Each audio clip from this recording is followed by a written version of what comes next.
ఈ తరం వారికి ఉరవకొండ గురించి గుర్తు చేయాలి.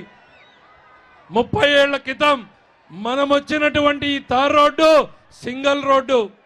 70% గ్రామాలకి రోడ్లు లేవు, తాగునీళ్లు లేవు. ఇప్పుడుది దాదాపు 30 గ్రామాల్లో ఫ్యాక్షన్ తో నలిగిపోయినటువంటి కుటుంబాలు, చితికిపోయినటువంటి ఆర్థిక పరిస్థితులు, మరోవైపు నక్సలిజంతో భూములు వదిలిపోయినటువంటి రైతాంగం. అట్లాంటి పరిస్థితుల్లో కూడా కడుపులో పెట్టుకుని మా బిడ్డగా నన్ను పెంచారు, ఇక్కడి దాకా రాజకీయంగా నన్ను పెంచారు అనేటువంటిది సందర్భంగా గుర్తు చేస్తున్నా. మరి అట్లాంటిది ఆనాడు 95లో ముఖ్యమంత్రిగా చంద్రబాబు నాయుడు గారు, ఎమ్మెల్యేగా నేను ఉన్నప్పుడు ఇదే ఉరవకొండలో హంద్రీనీవా సుజల స్రవంతి కాలువకి శంకుస్థాపన చేసి పనులు ప్రారంభించాం. నందమూరి తారక రామారావు గారి ఆలోచనలకి ఆచరణ రూపం చుట్టినటువంటి మహనీయుడు చంద్రబాబు నాయుడు గారు. చంద్రబాబు నాయుడు గారు హంద్రీనీవా నుంచి జీబీసీకి నీళ్లు ఇచ్చి పంటను కాపాడాడు. ఈరోజు ఒక్క చుక్క నీటి కోసం రోడ్డెక్కి పోరాడితే ఒక్క పూట కూడా అరికాలు తడిగాని నీళ్లు ఇవ్వలేనటువంటి ఈ దుర్మార్గులకు రైతుల గురించి మాట్లాడేటువంటి హక్కు ఉందా అని నేను అడుగుతూ ఉన్నా. ఓ అసమర్థుడు విశ్వేశ్వర రెడ్డి, చేతగాని దద్దమ్మ ఈ రాష్ట్ర ప్రజానీకానికి 5 ఏళ్ల అధికారాన్ని ఇస్తే ఉరవకొండ వెనుకబాటుతనానికి కారణమైనటువంటి పరిస్థితి.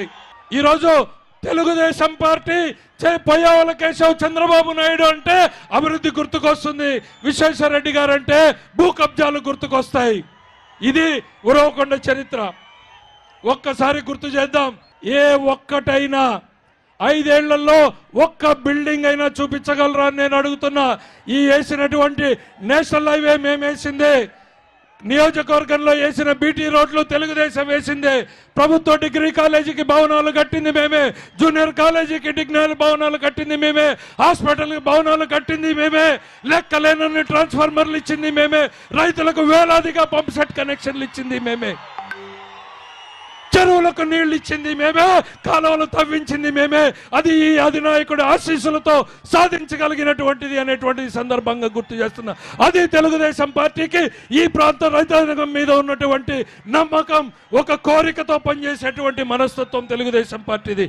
18,000 ఇళ్లని ఆ రోజు మంజూరు చేసినటువంటిది. ఆర్టీసీ డిపో కట్టింది మేమే. ఒక్కటి చూపించుకోవడానికి ఒక్కటైనా ఉందా అని నేను అడుగుతున్నా ఈ నాయకుల్ని.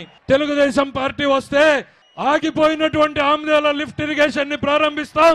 అధ్యక్షుల వారు ఏవైతే ప్రారంభించారో వజ్రకరూరు, తట్రకల్లు, గూలిపళ్ళ మీద వెళ్లే పనులు వేగవంతంగా పరుగులు పెడతాం. కొట్టాలపల్లి లిఫ్ట్ ఇరిగేషన్ ని పరుగులు పెట్టిస్తాం. జీడిపల్లి బాధితులకు ముంపు పరిహారాన్ని ఇస్తాం. చేనేత కాంప్లెక్స్ గా ఉరవకొండని అభివృద్ధి చేస్తాం. మైనారిటీలకు షాదీఖానా ఆగిపోయిన దాన్ని నిర్మాణం చేస్తాం. హంద్రీనీవా జీబీసీ లింక్ కెనాల్ ఏదైతే ఆగిపోయిందో ఏర్పాటు చేస్తాం. ఉపాధి కల్పనకు గార్మెంట్స్ పరిశ్రమలను ఏర్పాటు చేస్తామనేటువంటిది ఈ సందర్భంగా తెలియజేస్తూ, ఉరవకొండ చరిత్రని తిరగరాసేటువంటి సమయం ఆసన్నమైంది. అయిందా లేదా? బాలకృష్ణ గారి cinema dialogue చెప్పుకుందామా? History repeats. 1994లో ఉరవకొండలో Telugu Desam జెండా ఎగిరింది, రాష్ట్రంలోనూ తెలుగుదేశం జెండా ఎగిరింది. 2024లో రాష్ట్రంలో అధికారం మనదే, ఉరవకొండ మనదే. 1994 repeats in 2024. ఈ అవకాశాన్ని మన మీద ఎన్నో పనులున్నా ఉరవకొండ సమావేశాన్ని ప్రేమతో పెట్టుకుని ఇక్కడికి విచ్చేసినటువంటి అధినాయకుడికి మా రైతుల తరఫున, మా యువకుల తరఫున, మా చేనేత కార్మికుల తరఫున హృదయపూర్వకంగా మీకు రుణపడి ఉన్నామని తెలియజేస్తున్నాం. మళ్ళీ అధికారంలోకి వచ్చేది మనమే, మళ్ళీ ముఖ్యమంత్రి అయ్యేది మీరే. మా తలరాతల్ని మార్చగలిగే దేవుడు మీరే అనేటువంటిది సందర్భంగా తెలియజేస్తూ, మీరేదైతే చేశారో వాటిని పరుగులు పెట్టించండి, మా జీవితాల్ని మార్చండి అని హృదయపూర్వకంగా కోరుకుంటూ సెలవు తీసుకుంటున్నా.